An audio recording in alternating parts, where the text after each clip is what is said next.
அனைவருக்கும் வணக்கம். கும்பராசிக்காரர்களுக்கு மார்ச் 3ஆம் தேதியிலிருந்து மிகவும் வலுவாக ஜென்மராசியில் சஞ்சரித்து வந்த புதன் ஜென்மராசியை விட்டு விலகுகிறாருங்க. ராசியின் அதிபதியான சனிக்கு நட்பு கிரகமாக இருக்கக்கூடிய புதன் ஜென்மராசியை விட்டு விலகுவது மிக சிறந்த வரவேற்கத்தக்க ஒரு அமைப்பாக பார்க்கப்பட்டாலும் 2ஆம் இடம் ஆகிய தனஸ்தானத்தில் ராகுவுடன் சஞ்சரிக்க போகிறாருங்க. எனவே இந்த தருணத்துல மிகவும் முக்கியமாக எச்சரிக்கை மிகவும் அவசியம் என்று சொல்லக்கூடிய வகையில் பல விஷயங்கள் அமைகிறது என்பதை தெளிவாகவும் துல்லியமாகவும் உறுதிப்படுத்துகிறார். ஏனென்றால் குடும்பஸ்தானம், தனஸ்தானம், வாக்குஸ்தானம் என்று சொல்லக்கூடிய 2இல் சஞ்சரிக்கக்கூடிய புதன் வலுவிழந்து நீச்சம் பெறுகிறாருங்க. இதன் காரணமாக பல எதிர்பாராத சிரமங்களையும் தடைகளையும் சந்திப்பதற்கான ஒரு சூழ்நிலை உருவாகிறது கும்பராசிக்காரர்களுக்கு.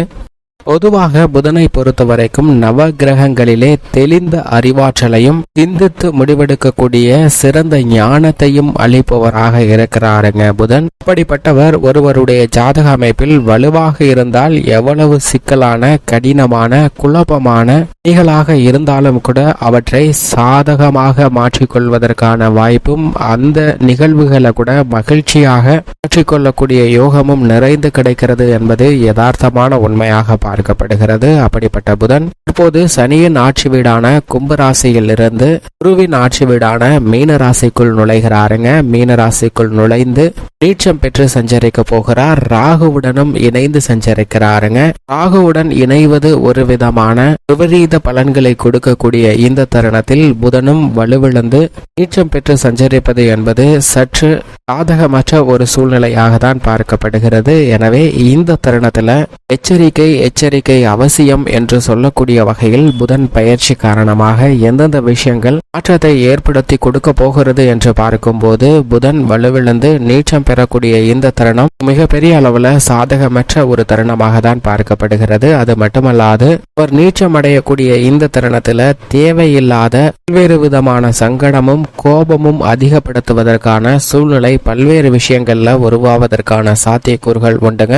நிச்சயமாக புதன் நீச்சம் பெறக்கூடிய இந்த தருணத்துல பல்வேறு வகையில மனதில் தோன்றக்கூடிய வெறுப்புணர்வுகளை தவிர்க்க வேண்டிய ஒரு தருணமாக பார்க்கப்படுகிறது. அது மட்டுமல்லாது மிக கடினமான குழப்பமான மனநிலையுடன் ஒரு சூழ்நிலையை அணுகுவதை விட அந்த சூழ்நிலையை தவிர்க்க முயற்சி செய்தால் நிச்சயமாக பல சங்கடங்கள் குறைவதற்கான வாய்ப்பு உள்ளது என்பதை விபரீதமாக ராகுவுடன் இணைந்து நீச்சம் பெற்று சஞ்சரிக்கக்கூடிய புதன் உறுதிப்படுத்துகிறாருங்க. அது மட்டுமல்லாது இந்த தருணத்துல எடுத்தோம் கவுத்தோம் என்று எந்த விதமான பணியையும் செய்ய வேண்டாம். அவசரம் என்பது நிச்சயமாக தேவையில்லாத ஒரு தருணமாக தான் பார்க்கப்படுகிறது. அதே சமயம் நீங்கள் விரும்பிய பணியை இந்த நேரத்துல மிக சிறப்பாக செய்யுங்க, நேர்மையுடன் செய்யுங்க. ஆனால் அதை விட மிக முக்கியமான ஒன்று, எந்த பணியையும் குழப்பமான மனநிலையில் செய்ய வேண்டாம். அதனால் சில தவறான செயல்பாடுகளாக தான் முடிவதற்கான வாய்ப்பும் விபரீத பலன்கள் தான் கிடைப்பதற்கான யோகமும் உண்டே தவிர நல்ல பலன் நிறைந்து கிடைப்பதற்கான வாய்ப்பு இல்லை என்பதை தெளிவாக நீச்சம் பெற்று சஞ்சரிக்கக்கூடிய புதன் உறுதிப்படுத்துகிறாருங்க. எனவே இந்த தருணத்தில் நிச்சயமாக குழப்பமான மனநிலையில் எந்த பணியையும் செய்ய வேண்டாம். அதை தவிர்ப்பது மிக சிறப்பான ஒன்றாக பார்க்கப்படுகிறது. அதே போன்று கோபம் வரும் என்ற ஒரு சூழ்நிலையும் வீண் வாக்குவாதங்களும் ஏற்படக்கூடிய ஒரு தருணமாக அமைந்துவிட்டால் நிச்சயமாக அந்த தருணத்தில் உங்களுடைய கருத்துக்களை தெரிவிக்க வேண்டாங்க. கருத்துக்களை தெரிவிக்காமல் இருந்தாலே பல குழப்பங்களை தவிர்ப்பதற்கான வாய்ப்பு உண்டு என்பதை நீச்சம் பெறக்கூடிய புதன் உறுதிப்படுத்துகிறார். அது மட்டுமல்லாது இந்த தருணத்துல தேவையில்லாத மன வருத்தமும் சங்கடமும் குழப்பமான ஒரு சூழ்நிலையும் ஏற்படும் போது அவற்றை தவிர்ப்பதற்கு நிச்சயமாக உங்கள் வாழ்வில் நடந்த இனிமையான நிகழ்வுகளையோ அல்லது உங்களுக்கு பிடித்தமான விஷயங்களையோ எண்ணி பாருங்கள். அப்படி எண்ணி பார்ப்பதால் பல்வேறு விதமான கஷ்டமான சூழ்நிலைகள் மறைந்து நல்ல முன்னேற்றம் கிடைப்பதற்கான வாய்ப்பு உண்டு என்பதை நீச்சம் பெறக்கூடிய புதன் உறுதிப்படுத்துகிறாருங்க. அப்படியும் சில நேரங்கள்ல வெறுப்பை குறைக்க முடியாமல் கோபம் அதிகரிக்கிறது என்றால் நிச்சயமாக சில வழிமுறைகளை கையாளுங்க. அதாவது உதாரணமாக கவுண்டிங் செய்வது, 1லிருந்து 100 வரை எண்ணுவது, அல்லது தலைகீழாக சில விஷயங்களை எண்ணி பார்ப்பது போன்ற விஷயங்களை மேற்கொள்ளும் போது நிச்சயமாக கோபம் குறைந்து ஒரு அமைதியான சூழ்நிலை ஏற்படும். அது மட்டுமல்லாது ஆத்திரம் வரக்கூடிய நேரங்கள்ல தண்ணீர் பழகுங்க.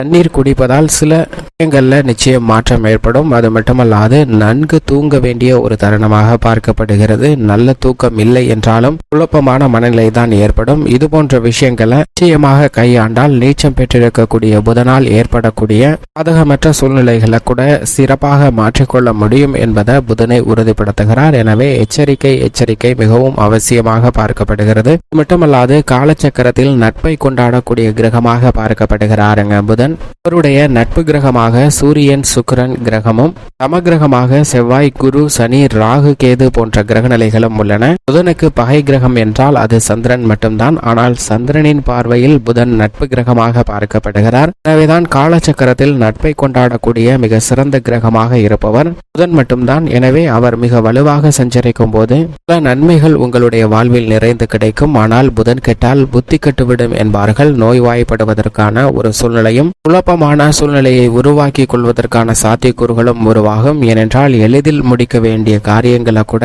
சவால் நிறைந்தவையாகவும் சிக்கலானவையாகவும் மாற்றிக்கொள்வதற்கான ஒரு குழப்பமான மனநிலையை அடைவதற்கான வாய்ப்பு உள்ளது என்பதை நீச்சம் பெறக்கூடிய புதன் உறுதிப்படுத்துகிறாருங்க. எனவே இந்த தருணத்தில் எந்த பணியை மேற்கொண்டாலும் ஒரு முறைக்கு இருமுறை யோசித்து அதற்கு பிறகு அந்த பணியை செய்ய ஆரம்பித்தால் நிச்சயமாக நல்ல பலன் கிடைப்பதற்கான வாய்ப்பு உருவாகும் என்பதை நீச்சம் பெறக்கூடிய புதன் உறுதிப்படுத்துகிறாருங்க. அதைவிட மிக வலுவாக ராகுவுடன் இணைகிறார். பொதுவாகவே சுபகிரகமாக இருந்தாலும் கூட புதன் பாவகிரக சேர்க்கையால் அபசு பலன்களை சில நேரங்களில் ஏற்படுத்தி கொடுக்கிறாருங்க. அது மட்டுமல்லாது வலுவிழந்து நீச்சம் பெறுவதும் ராகுவுடன் இணைந்து சஞ்சரிப்பதும் இந்த தருணத்தில் பல தடுமாற்றத்தை ஏற்படுத்துவதற்கான வாய்ப்பு இருக்கிறது. தசாபுத்திகள் வலுவாக இல்லை என்றால் சில எதிர்பாராத அதிரடியான குழப்பங்களை சந்திக்க வேண்டிய ஒரு சூழ்நிலைக்கு தள்ளப்படுவதற்கான வாய்ப்பு உண்டு என்பதை தெளிவாக உறுதிப்படுத்துகிறாருங்க புதன். எனவே இந்த தருணத்தில் மிக சிறிய விஷயமாக இருந்தாலும் மிக பெரிய விஷயமாக இருந்தாலும் எச்சரிக்கை அவசியம் என்பதை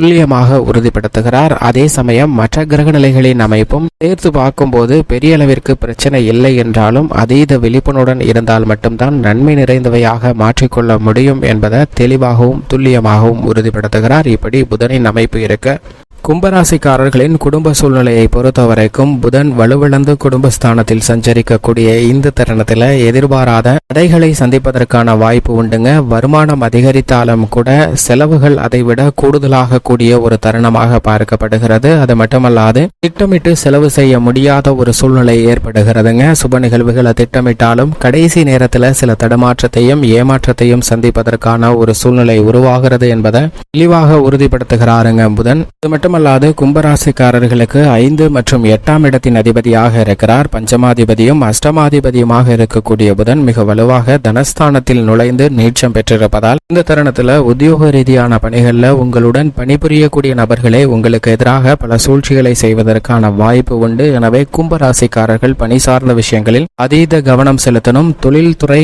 அதீத கவனத்துடன் செயல்பட வேண்டுங்க. ஏனென்றால் கொடுக்கல் வாங்கல்ல சிக்கலை சந்திப்பதற்கான வாய்ப்பு உண்டு. ஜென்மராசியை விட்டு புதன் விலகி இருந்தாலும் கூட அவர் நீச்சம் பெறுவதால் தைரியமாக இந்த தருணத்தில் மிகப்பெரிய முதலீடுகளை நிச்சயமாக தவிர்க்க வேண்டிய ஒரு தருணமாக கும்பராசிக்காரர்களுக்கு பார்க்கப்படுகிறது. ராசியின் அதிபதியான சனியும் சாதகமற்ற ஒரு அமைப்பில் தான் இருக்கிறார். எனவே மற்ற ராசிக்காரர்களை விட மிகவும் எச்சரிக்கை அவசியம் என்று சொல்லக்கூடிய வகையில் கும்பராசிக்காரர்களுக்கு சாதகமற்ற அமைப்பில் தான் கிரகநிலைகள் உள்ளது என்பதை உணர்ந்து செயல்பட வேண்டும். கலைத்துறை மற்றும் அரசியல் துறையின் நாயகனாக இருக்கக்கூடிய சுக்கிரனும் விரயத்தில் தற்போது சஞ்சரிக்கிறார். மிக விரைவில் ஜென்மத்தில் அமரப்போகிறாருங்க. எனவே சுக்கிரனின் அமைப்பும் சாதகமற்றுதான் இருக்கிறது. எனவே கலைத்துறை ரீதியான பணிகளில் அலைச்சல் அதிகரிக்கும். அரசியல் சார்ந்த பணிகளில் தேர்தல் கூட்டணி வியூகங்கள் மேற்கொள்வதில் சின்ன தடைகளையும் தாமதத்தையும் சந்திப்பதற்கான வாய்ப்பும் சூழ்நிலையும் உருவாகிறது. செல்வாக்கு சற்று குறைவதற்கான சாத்தியக்கூறுகளும் உண்டுங்க. எனவே இந்த தருணத்தில் அதீத விழிப்புணர்வுடன் செயல்பட வேண்டும். மாணவர்களின் கல்வி சார்ந்த விஷயங்களிலும்